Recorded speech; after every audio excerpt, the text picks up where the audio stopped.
Hey guys, it's Cyrdan, and today we're doing a review of the Nerf Dart Tag Furyfire.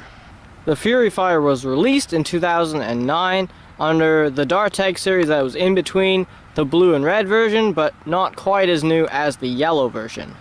For some reason they chose to make the opposite teams orange and green, and so this is the orange team version. Like all dart tag blasters, the Furyfire shoots tagger darts, which are just darts with Velcro tips, and it has a capacity of 10 in this clear rotating turret, but it also has a secret dart storage in the handle, so if you just happen to find another one, you can just put it in the handle and no one will ever know. So the Furyfire is essentially an upgraded Hyperfire because it has a much more comfortable prime because it's pump action, and it also primes a lot smoother. And it also has a clear turret which doesn't like to eject darts, because the Hyperfire was notorious for just randomly ejecting its darts, but this one doesn't, so it's much better. So another way you can look at the Furyfire is that it's essentially a 10-shot Maverick, because it's got pretty much the same internals, and it just got this barrel which the pump action is built into, so it's like a pump action Maverick. So since it's a Nerf blaster, it's got a tactical rail on top, and it has a iron sight on the back here and another one on the front, plus I think the secret storage in the handle is pretty tactical, but it doesn't have a sling attachment point. So that's it for the overview of the blaster. Now we're going to move on to the range test. Hey guys, it's Tom, and today here at the range, we're to range test the Dart Tag Furyfire. So first we're starting off with its stock tagger darts, and then we're going to move on to elites. Starting off with flat shots, let's go.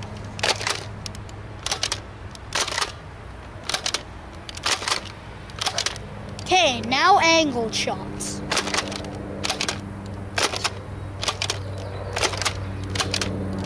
Okay, that's it for shooting the darts. Now let's check the ranges.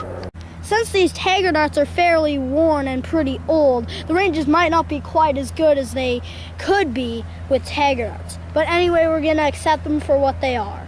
Okay, so our first shot here is at about 21 feet. Then we kind of have two at about 22 feet. And then we have one at about 23, and way up here we have one at 32, and then our very last dart is at about 41 feet. Okay, that's it for shooting tagger darts. Now let's go on to elites. Okay, so now we're shooting the Dart Tag Furyfire with elite darts. Okay, starting off with flat shots, let's go.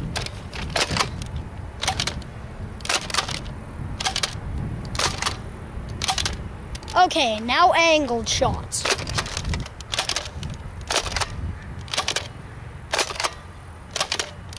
Okay, now we're done shooting the darts. Let's go see how far they shot.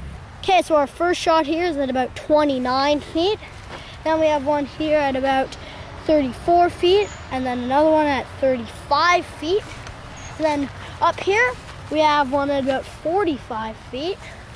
And then we have one at 52 feet, and then our very last shot here is about 61 feet. Okay, that's it for the range test. Now let's go to the conclusion. So the Furyfire is a pretty good blaster, as you saw in our range test. The ranges weren't too great with the actual tagger darts, but those are probably because ours are a bit old and a bit worn out.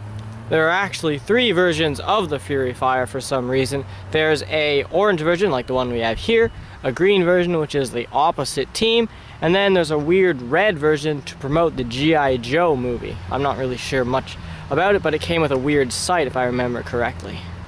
So the Furyfire is actually a pretty accurate blaster, which is probably due to the fact that it's got a fairly long barrel, which the pump action is kind of built around. The pump action is also quite nice, and one thing which might have made the Furyfire a bit better is if it had slam fire, because it kind of feels like it should have slam fire.